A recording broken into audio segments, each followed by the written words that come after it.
Imagine for a second that a company builds an AI so good at finding security flaws that they decide it's actually too dangerous for the public. So they lock it down. They give access only to a handful of trusted tech giants.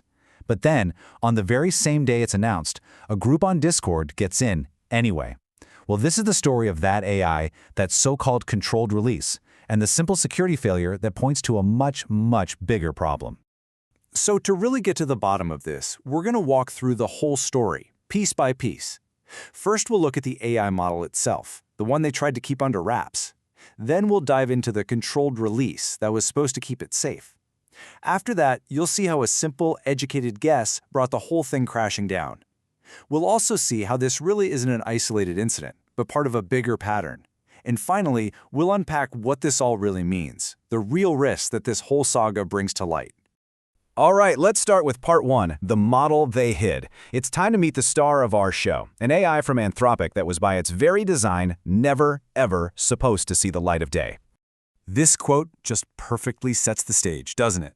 It's a classic setup, a creation so powerful it's deemed too dangerous, a very careful plan to contain it, and then a surprisingly simple breakdown that just undermines the whole thing. So what is Mythos? Well, this is not just another chatbot. Mythos was trained for one single, very high-stakes purpose, finding what are called zero-day vulnerabilities. You know, these are the security bugs that are completely unknown to developers, the ones with no patch available. It's basically a digital master key. And you really have to grasp the sheer power we're talking about here. It didn't just find a couple of bugs, it found thousands of them. Across critical software, major operating systems, web browsers, you name it. It was so good, it literally broke the tests they were using to measure it. And most importantly, it could act all on its own. And this is what autonomous exploitation actually looks like.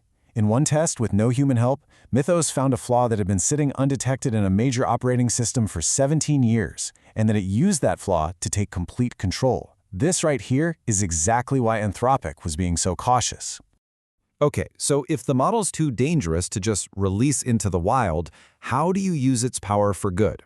Well, Anthropic's answer was a plan they called Project Glasswing. The idea was actually pretty straightforward. Give this incredibly powerful code-breaking tool to the good guys first. Let them find and patch all the vulnerabilities before the bad guys could build similar AI tools to exploit them. It was meant to be a preemptive, defensive strike. And the list of partners they brought in was a veritable who's who of the tech and security world. They created what was supposed to be a tightly sealed, highly trusted circle of the most sophisticated organizations on the planet. This was meant to be the secure perimeter. So you've got this fortress of tech giants, all protecting this super powerful AI. How on earth did a group of outsiders get in? The reality is almost disappointingly simple. Right. This wasn't some complex Mission Impossible style hack. It was just basic pattern recognition. The group noticed how Anthropic tended to name the web addresses for their models, they made a logical guess for the new one, and boom, they were in. It was a low-tech key for a very, very high-tech lock. And that's really the punchline here, isn't it?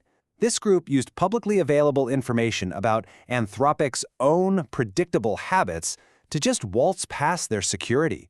The critical flaw wasn't in the AI, it was in the basic digital housekeeping surrounding it. Now, Anthropic's official response was, let's say, very precise. They stated that their own internal systems weren't breached, which suggests the weak link was probably one of their partners or vendors. It's a factually careful statement that acknowledges there's a problem, but kind of keeps it at arm's length. But this is where the story gets a lot wider. See, this security lapse didn't just happen in a vacuum.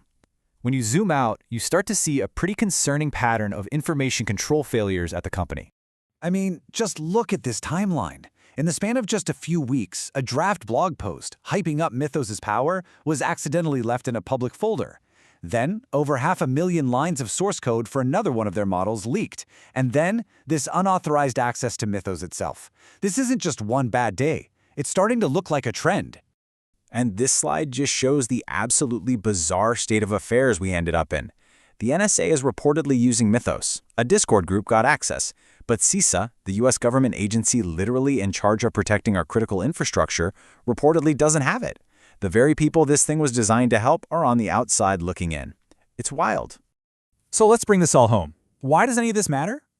Well, the real risk here isn't about what this one specific group did or didn't do with the AI. The real risk is what their success tells us about the entire strategy of trying to contain this kind of powerful technology. Just think about it for a second. The whole Project Glasswing strategy depends on a chain of trust that connects over 40 different companies. That means you have 40 different security policies, 40 different sets of employees, 40 different contractors, 40 potential ways in. And we all know a chain is only ever as strong as its weakest link. And here's the truly stunning part. This elaborate security model, it didn't fail after months of sophisticated attacks. It broke down almost instantly. The perimeter was breached before most of the official partners had even had a chance to log in for the first time. This quote just nails the heart of the problem. It doesn't really matter that this particular group said they weren't malicious, because good intentions don't secure a system. The key insight here is that the line between someone interested in playing around and someone interested in breaking things isn't enforced by what they plan to do. It's enforced by access controls. And in this case, those controls failed a very, very simple test. And that's the big, looming question this whole incident leaves us with, isn't it?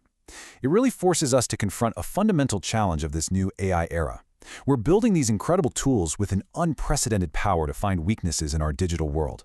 But if we can't even solve the basic problem of keeping them under lock and key, are we actually creating a defense? Or are we just building a more dangerous weapon and leaving the door unlocked?